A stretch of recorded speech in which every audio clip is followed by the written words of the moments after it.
ஆண்டவராக இயேசு கிறிஸ்துவின் நாமத்தினாலே சேனல் 10 வியூவர்ஸ் யாவருக்கும் இயேசுவின் நாமத்தினாலே இந்த நாளிலே ஸ்தோத்திரங்களையும் வாழ்த்துக்களையும் தெரிவித்துக் கொள்கிறேன். Praise God. கர்த்தர் நல்லவர், அவர் கிருபை என்றும் உள்ளது. இன்றைக்கு நாம் வாசிக்க வேண்டிய வேத பகுதியானது சங்கீதங்கள் புஸ்தகம் 27வது அதிகாரம் 14வது வசனம் நான் வாசிக்கிறேன். கர்த்தருக்கு காத்திரு, அவர் உன் இருதயத்தை ஸ்திரப்படுத்துவார். திடமானதாய் இருந்து கர்த்தருக்கே காத்திரு. மீண்டும் ஒரு முறை வாசிக்கிறேன். கர்த்தருக்கு காத்திரு, அவர் உன் இருதயத்தை ஸ்திரப்படுத்துவார். திடமானதாய் இருந்து கர்த்தருக்கே காத்திரு. அருமையான கர்த்தருடைய பிள்ளைகளே, இந்த இடத்துல நாம் வாசித்தோம், கர்த்தருக்கு காத்திரு. எத்தனையோ நாட்களில் நாம் எதற்கோ நாம் காத்து கொண்டிருக்கிறோம். ஒருவேளை பணத்துக்காய் காத்து கொண்டிருக்கலாம், வேலைக்காய் காத்து கொண்டிருக்கலாம், அல்லது ஏதோ ஒரு நிகழ்வுக்காய் காத்து கொண்டிருக்கலாம். ஆனால் கர்த்தர் இந்த நாளிலே உங்களுக்கு சொல்லுகிற வார்த்தையானது, கர்த்தருக்கே காத்திரு, அவர் உன் இருதயத்தை ஸ்திரப்படுத்துவார். ஆமாம், நம்முடைய ஒருவேளை அநேக ஜனங்கள் பார்த்தீங்கன்னா காத்திருந்து அவங்க வாழ்க்கையில் பார்த்தீங்கன்னா அவங்களுக்கு இருதயம் என்ன ஆகிட்டுருக்குன்னா ஒரு மாதிரி காய்ந்து போயிட்டுருக்கா, என்னடா வாழ்க்கை அப்படின்ற மாதிரி. ஆனால் இன்னைக்கு ஆண்டவர் உங்களை பார்த்து சொல்லுகிறாரு, இருதயத்தை ஸ்திரப்படுத்துகிற நம்முடைய ஆண்டவர் அவருக்கே என்ன பண்ண காத்திருக்குன்னு சொல்கிறார்.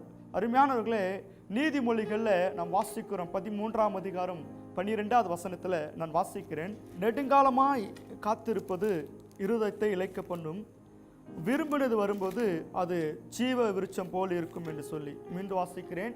நெடுங்காலமாய் காத்திருப்பது இருதயத்தை இளைக்க பண்ணும், விரும்பினது வரும்போது அது ஜீவ விருட்சம் போல் இருக்கும். ஆமாம், அருமையான தேவனுடைய பிள்ளைகளை, நீங்களும் நானும் ஒரு காரியத்துக்காய் காத்து கொண்டிருக்கிறோம். அது கடைசி வரைக்கும் நம்மளால் அது காத்திருந்து அது பொறுமையோடு காத்திருந்து அது கிடைக்குமா முடியாதா என்று ஒரு பட்சத்தில் நம்ம காத்து கொண்டிருக்கும்போது அந்த காரியம் நமக்கு கிடைச்சதுன்னா, அது இருக்கிற உலகத்திலேயே அந்த ஒரு காரியம் நமக்கு கிடைச்சதுன்னா உலகத்திலேயே அதுதான் நம்மளுக்கு ஒரு ஜீவ விருட்சம் போல் தெரியும். உதாரணத்துக்கு ஒரு காரியத்தை நான் சொல்கிறேன் பாருங்க. நீங்கள் ஒரு பிரயாணத்துக்காக நீங்கள் ஆயத்தம் பண்ணி ஒரு பஸ்ஸுலையோ அல்லது வேறு இடத்துலையோ நீங்கள் பஸ் ஸ்டாண்ட்லேயோ உட்காந்துட்டு இருக்கும்போது கிட்டத்தட்ட உங்களுக்கு இப்போ டைம் பார்த்தீங்கன்னா இப்போ ஒரு 9-10 மணி அப்படின்னா நீங்கள் 10:30 மணிக்கு நீங்கள் காத்துட்ருக்கீங்க, பஸ்ஸு வரும் அப்படின்னு சொல்லி காத்துட்ருக்கீங்க. 10:30 ஆயிடுச்சு, 10:45 ஆயிடுச்சு, 11 கிட்ட ஆக போகுது, அந்த பஸ்ஸு நீங்கள் நினைக்கிற பஸ்ஸு வரலை. உடனே நீங்கள் என்ன செய்வீங்கன்னா, இவ்வளோ நேரம் நம்ம வெயிட் பண்ணிட்டோம், ஒரு 10:55க்கு என்ன பண்ணுங்க, பக்கத்தில் ஒரு ஷேர் ஆட்டோ இல்லை ஒரு கால் டாக்ஸியோ நீங்கள் என்ன பண்ணுங்க, ஏறி அதில் நீங்கள் நீங்கள் ஏறி போகலான்னு சொல்லி கொஞ்சம் தூரம் ஒரு 10 அல்லது ஒரு 50 அடி தூரம் போகும்போது நீங்கள் நினைக்கிற அந்த பஸ்ஸு பின்னாடி வரும்போது அப்போ வாழ்க்கையில் நினச்சிங்க, இவ்வளோ நேரம் காத்திருந்தோம், இது வரைக்கும் நம்ம காத்திருந்தோம், இவ்வளோ நேரம் வெயிட் பண்ணிட்டு இருக்கலாமே, இதை பொறுமையோடு காத்திருந்துருக்கலாமே, அந்த நம்ம பஸ்ஸு கிடச்சிருக்குமே அப்படின்னு சொல்லி அநேகர் பல நாட்களில் காலத்தை தவறுது உண்டு. ஆனால் நான் இன்னைக்கு சொல்கிறேன் பாருங்க, கர்த்தருக்கு காத்திரு, அவர் உங்கள் இருதயத்தை ஸ்திரப்படுத்துவார். அப்போ நம்ம கர்த்தருக்கு என்னென்ன காத்திருக்கணும்னா, ஆண்டவர் உங்களுக்கு சில விஷயத்தை உங்களுக்கு கொடுத்திருப்பார். ஒருவேளை வாக்கு தத்தத்தை கொடுத்திருப்பார், அல்லது தரிசனங்களை கொடுத்திருப்பார், அல்லது திட்டங்களை உங்கள் வாழ்க்கையில் கொடுத்திருப்பார், அல்லது உங்களுடைய வாழ்க்கையில ஒரு வரைபடத்தை கர்த்தர் கொடுத்திருப்பார். நாம் என்ன செய்வோம்னா, கர்த்தர் கொடுத்த வரைபடத்தையும் அல்லது கர்த்தர் கொடுத்த திட்டத்தையும் அல்லது கர்த்தர் நம்முடைய எதிர்காலத்தை குறித்து சில காரியங்களை நமக்காக வச்சிருப்பாரு. ஆனால் நாம் என்ன செய்வோம்னா, அதற்கு பொறுமையோடு காத்திருக்காம நாமளே என்ன செய்வோம்னா, ஒரு காரியத்துக்காக அல்லது ஒரு வேலைக்காக நாமளே முயற்சி எடுத்து நம்முடைய சுயத்தினால நம்ம என்ன பண்ணுவோம், அதை வேலைக்காக நம்ம செய்கிறதுனால என்ன நடக்குன்னா, ஆண்டோடைய சித்தம் நிறைவேறாமல் இருக்கிறது. ஆக இங்கே வாசிக்கிற நெடுங்காலமாய் காத்திருப்பதில் இருதயத்தை இளைக்க பண்ணும். ஒருவேளை நீங்கள் இந்த சத்தியத்தை கேட்டுக்கொண்டிருக்கிறீங்க, ஒருவேளை உங்கள் வாழ்க்கையில் ஆண்டவர் ஒரு திட்டத்தை வச்சுருக்காருங்க, உங்கள் வாழ்க்கையில் ஒரு பிளானை வச்சுருக்காருங்க, உங்கள் வாழ்க்கையில் ஒரு சரியான ஒரு காரியத்தை வச்சுருக்காருங்க. அந்த காரியத்துக்காக கடவுள் சொல்லுகிற வரைக்கும் நீங்கள் காத்திருப்பது நல்லது. ஏன்னு சொன்னால் அப்போ தான் அவருடைய நாமம் மகிமைப்படும். ஆகவேதான் வேதத்தில் இப்படியா வாசிக்கிறோம். 1 பேதுரு புஸ்தகம் 5வது அதிகாரத்தில் 6வது வசனம் சொல்லுகிறது. 1 பேதுரு புஸ்தகம் 5வது அதிகாரம் 6வது வசனத்தில் நான் வாசிக்கிறேன். ஆகையால் ஏற்ற காலத்தில் தேவன் உங்களை உயர்த்தும்படிக்கு அவருடைய பலத்த கைக்குள் அடங்கிருங்கள். அருமையான தேவனுடைய பிள்ளைகளை, ஆண்டவர் உங்களை உயர்த்தும்படிக்கு அவருடைய பலத்த கைக்குள் அடங்கி இருக்கணுமா. ஏன்னா ஆண்டவருக்கு தெரியும் நம்ம எப்போ அவருடைய நம்ம உயர்த்துவார்ன்னு சொல்லி, அல்லது எப்போ அவர் நம்ம மேன்மைப்படுத்துவார்னு சொல்லி ஆண்டவருக்கு மாத்திரம்தான் தெரியும். ஆகவே அவருடைய பலத்த கைக்குள்ள நம்ம அடங்கி இருக்கும்போது அவர் நம்மை உயர்த்துகிற தேவனாய் இருக்கிறார். ஹல்லேலூயா. கர்த்தருக்கே காத்திரு, அவர் உன் இருதயத்தை ஸ்திரப்படுத்துவார். கர்த்தருடைய கருத்தில் இருக்கும்போது நம்மை திடப்படுத்துவார். அருமையான தேவனுடைய பிள்ளைகளே, இன்னொரு வசனத்தை நான் வாசிக்கிறேன். நீதிமொழிகளின் புஸ்தகம் 23ஆம் அதிகாரம் அதில் 17வது வசனத்தையும் 18வது வசனத்தையும் நான் வாசிக்கிறேன். நீதிமொழிகளின் புஸ்தகம் 23ஆம் அதிகாரத்தில் 17-18 சொல்லுகிறது, உன் மனதை பாவிகள் மேல் பொறாமை கொள்ள விடாதே, நீ நாடோறும் கர்த்தரை பற்றும் பயந்தோடு இரு. அதில் தான் நம்ம பேதுருல வாசிச்சோம். 1 பேதுருல அவர் உங்களை உயர்த்தும்படிக்கு காலத்தில் அவர் உங்களை உயர்த்தும்படிக்கு அவருடைய பலத்த கைக்குள்ள அடங்கின்னு சொல்லு. ஆமாங்க, நீங்களும் நானும் எப்படி இருக்கணும்னா, அவர் நாள்தோறும் நம்ம என்ன செய்யணும் அப்படின்னா, கர்த்தரை பற்றும் பயத்தோடு இருக்கணும். அப்படி பயத்தோடு இருக்கும்போது 18ஆம் வசனம் சொல்லுகிறது, நீதிமொழிகளில் 23ஆம் அதிகாரம் 18ஆம் வசனம் சொல்லுகிறது, நிச்சயமாகவே முடிவு உண்டு, உன் நம்பிக்கை வீண் போகாது. ஆமாங்க, ஆண்டவர் சொல்றாரு, உன் நம்பிக்கை வீண் போகவே போகாது, நிச்சயமாய் முடிவு வரும். வேதம் சொல்லுகிறது, உனக்கு குறிக்கப்பட்ட தரிசனம் அது வைக்கப்பட்டிருக்கிறது, அது முடிவில் வரும், அது தாமதிக்காது, அது தாமதித்தால் நிச்சயமாக நடக்கும் என்று ஆண்டு சொல்றாரு. ஏன்னா வேதம் சொல்லுகிறது, வானமும் பூமியும் ஒளிந்து போனாலும் இந்த வேதத்தில் இருக்கிற வார்த்தையாகிலும் உறுப்பாய்களும் ஒளிந்து போவதில்லையா. நம்முடைய ஆண்டவர் சொல்றாரு, அவர் சொன்னவர் செய்கிற தேவனாய் இருக்கிறார், சொன்னதை அவர் நிறைவேற்ற தேவனாய் இருக்கிறார். அருமையானவர்களே, அப்போ நம்ம இங்கே வசனத்தில் வாசிக்கிறோம் என்னன்னா, கர்த்தருக்கு காத்திருக்க வேண்டும். அவர் எப்போது நமக்கு ஆசீர்வாதம் தருவார், எப்போது நன்மை தருவார், எப்போது நமக்கு சந்தோஷம் தருவார்னு சொல்லி ஆண்டவருக்கு நல்லா தெரியும். ஆகவே நம்ம கர்த்தருக்கு காத்திருக்கும் போது அவர் இருதயத்தை ஸ்திரப்படுத்துகிற மாத்திரமல்ல, திடமனதாய் கர்த்தருக்கு காத்திருக்கும் போது நம்முடைய வாழ்க்கையில் நடக்கிற இன்னொரு விஷயத்தை நம்ம பார்த்தீங்கன்னா, 123வது சங்கீதங்கள் புஸ்தகம் 2வது வசனம் இப்படியா சொல்லுகிறது, இதோ வேலைக்காரரின் கண்கள் தங்கள் எஜமான்களின் கையை நோக்கி இருக்குமா போலவும், வேலைக்காரின் கண்கள் தன் எஜமாட்டின் கையை நோக்கி இருக்குமா போலும், எங்கள் தேவனாய் கர்த்தர் எங்களுக்கு இரக்கம் செய்யும் வரைக்கும் எங்கள் கண்கள் அவரை நோக்கி இருக்கிறது. அருமையான கர்த்தருடைய பிள்ளைகளை, வேதம் இப்படியே சொல்லுகிறது, ஒரு வேலைக்காரனுக்கு தன் எஜமானுடைய ஸ்தோத்திரம் எப்பா எஜமானுடைய கையிலேருந்து நமக்கு கிடைக்கும் என்று சொல்லி காத்திருக்கிறாரு. வேலைக்காரியும் அப்படிதான், எஜமாட்டி எப்போ நமக்கு இரக்கம் செய்வார் என்று சொல்லி காத்திருப்பார். அருமையான தேவனுடைய பிள்ளைகள், ஒருவேளை உங்களை ஊழியத்தில் ஆண்டு அழைச்சிருக்கலாம், அல்லது உங்களுக்கு கொடுக்கப்பட்ட வேலையில் கர்த்தர் உங்களுக்கு வச்சிருக்கலாம். நீங்கள் எந்த ஒரு பிஸ்னஸ் பண்ணாலும் சரி, அல்லது எந்த ஒரு வியாபாரம் அல்லது எந்த ஒரு வேலையில் இருந்தாலும் சரி, அதில் நீங்கள் பொறுமையோடு காத்திருக்கணும். அது முதல்ல அந்த வேலையை நேசிக்கணும், அல்லது அந்த ஊழியத்தை நேசிக்கணும், அல்லது அந்த பிசினஸை நேசிக்கணும். நேசிச்சு கர்த்தர் இந்த பிசினஸ்ல, இந்த வியாபாரத்தில், இந்த வேலையில் அல்லது இந்த ஊழியத்திலும் கர்த்தர் என்னை உயர்த்துவார், அல்லது கர்த்தர் என்னை பயன்படுத்துவார், கர்த்தர் நாம் மகிமைப்படும் என்று சொல்லி நீங்கள் அவர் பலத்த கைக்குள் இருக்கும்போது, அவர் கை காத்திருக்கும் போது உங்களுக்கு ஏற்ற காலத்தில் அவர் உயர்த்துவார். ஹல்லேலூயா.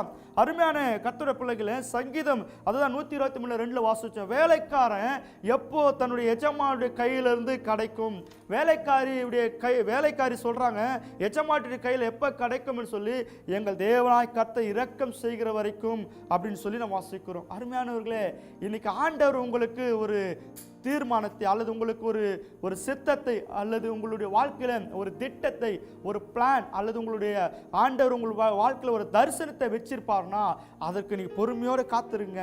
அவர் ஏற்ற காலத்தில் உங்களை உயர்த்துவாருங்க. அவர் நம்மை உயர்த்தாம வேற யாரும் உயர்த்த மாட்டாருங்க. ஹல்லேலூயா. இன்னொரு வசனத்தை நான் வாசிக்கிறேன். ஏசாயாவின் புஸ்தகம் 40ஆம் அதிகாரத்தை நாம் திருப்பிக் கொள்ளலாம். நீங்கள் வேதம் இருந்தால் நீங்கள் கூட என்னோட திருப்பிக் கொள்ளுங்கள். ஏசாயாவின் புஸ்தகம் 40ஆம் அதிகாரம் அதில் 31வது வசனத்தை நான் வாசிக்கிறேன். கர்த்தருக்கு காத்திருக்கிறவர்களோ புது பலன் அடைந்து கழுகுகளைப் போல சட்டைகள் அடித்து எழும்புவார்கள், அவர்கள் ஓடினாலும் இளைப்படையார்கள், நடந்தாலும் சோர்ந்து போகார். ஹல்லேலூயா. கர்த்தருக்கு காத்திருக்கிறவங்க எப்படி இருப்பாங்க அப்படின்னா, அவங்க புது பலன் அடைவார்களாம். ஆமாம், தேவ சமூகத்தில் காத்திருக்க வேண்டும், தேவன் இரக்கம் செய்கிறவருக்கு காத்திருக்க வேண்டும், கர்த்தர் நமக்கு இறங்குற வரைக்கும் காத்திருக்கணும். அப்படி நம்ம செய்யும் போது ஆண்டவர் சொல்றாரு, புது பலன் அடைந்து கழுகு போல சட்டைகளை அடித்து எழும்புவார் என்று சொல்லி. ஹல்லேலூயா. கவனிக்கணும், இந்த கழுகை பற்றி சில காரியங்களை நான் சொல்கிறேன் பாருங்க. இந்த கழுகு என்ன செய்யணும்னா, இந்த கழுகு எப்படிப்பட்டது இருக்குன்னா, எல்லா பறவைகளை போல இந்த கழுகு கிடையாதுங்க. ஏன்னு சொன்னால் இந்த கழுகு எந்த பறவையோடு சேராது. ஏன்னா அது அந்த கழுகுடைய குணம் பார்த்தீங்கன்னா அது ராஜ இனத்தை சேர்ந்தது. ஆமாம், இந்த கழுகு பார்த்தீங்கன்னா அது உயரத்தில் தான் கூடு கட்டும். கிட்டத்தட்ட 10க்கு 10 சைஸில், ஒரு ரூம் சைஸில் தான் கூடு கட்டும் என்று சொல்லுகிறாங்க. ஆமாம், நம்மளோட இந்த கழுகு பார்த்தீங்கன்னா அது என்ன செய்யணும்னா எந்த பறவைகளோடு சேராது. அது அதோட மேன்மையை தண்ணிங்க, அதோடைய கெத்தை தண்ணிங்க. அது மாத்திரமே இந்த கழுகு உயரத்தில், ரொம்ப உயரமான கண்மலையில் தான் இது கூடு கட்டுமா. அது மாத்திரமில்லை, இந்த கழுகு உயரத்தில் இருக்கிற எந்த இறையும், அதுக்கு உண்டான எந்த ஒரு இறையும் என்ன பண்ண, தூரத்தில், அது வானத்தில் ரொம்ப தூரத்தில் பறந்தாலும் கூட அதற்கு ஷார்ப்பாக அதோடைய கண்ணு அந்த இறையை நோக்கி கரெக்டாக வந்து நிற்கும் பாருங்க கழுகு.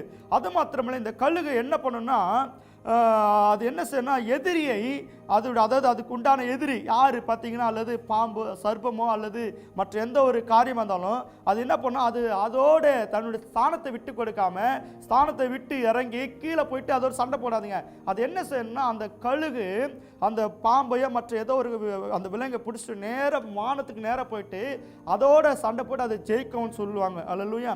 இந்த கழுகு பார்த்தீங்கன்னா எந்த ஆபத்து கண்டு பயப்படாதுங்க. ஏன் அப்படின்னா இந்த கழுகு உயரத்தில் புயல், எந்த புயலுக்கு வந்தாலும் அந்த புயலையும் தாண்டி பறக்குதான்.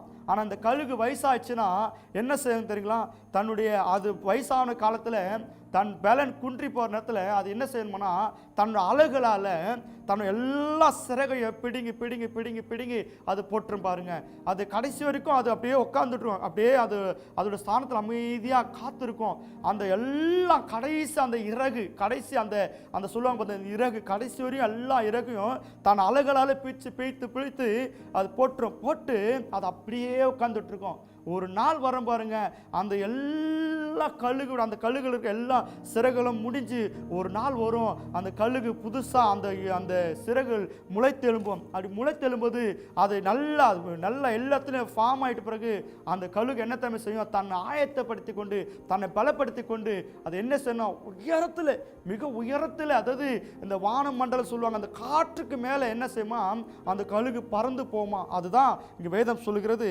கர்த்தருக்கு காத்திருக்கிறவர்கள் எப்படியா இருப்பாங்கன்னா புது பலன் அடைந்த நியூ ஸ்ட்ரென்த், வாழ்க்கையில் ஒரு புது பலன் கிடைக்கும். அருமையான தேவனுடைய பிள்ளைகளை, நீங்களான கழுகு போல உயரத்தில் பறக்க வேண்டுமா, அல்லது இந்த காற்றுக்கு, இந்த ஸ்தோத்திரம், இந்த புயலுக்கு அதையும் தாண்டி நாம் மேலே பறப்பதற்கு, அது நம்முடைய வாழ்க்கையில் வருகிற துன்பங்கள், கண்ணீர்கள், வேதனைகள், உபத்திரங்களாம் தாண்டி அதனை ஜெயிப்பதற்கு நமக்கு என்ன செய்யணும், கழுகுகள் போல பலன் வேண்டும். அப்போ கழுகுகள் போல பலன் வேண்டும் சொன்னால் நம்ம வாழ்க்கை என்ன தேவை அப்படி சொன்னால் காத்திருப்பது அவசியம். கர்த்தர் நம்ம ஏற்ற வழியில உயர்த்துற வரைக்கும் நம்ம காத்திருப்பது நல்லது.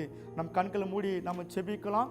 அன்புள்ள பிதாவே, இயேசுவின் நாமத்தினாலே வேதம் இப்படியாய் சொல்லுகிறது, கர்த்தருக்கு காத்திருக்கிறவர்கள் புது பலன் அடைந்து கழுகுகளை போல உயர எழும்புவார்கள்.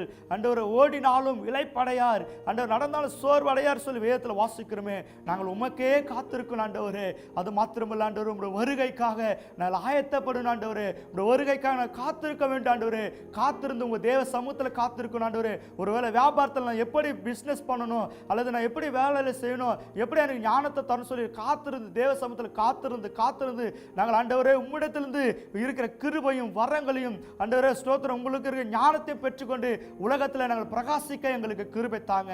தொடர்ந்து எங்களோட இடைப்படுங்க. விசேஷமாய் இந்த சேனலை பார்த்து கொண்டிருக்கிற ஒவ்வொருவரையும் கர்த்தர் நீர் அபரிதமாய் ஆசீர்வதிப்பீராக.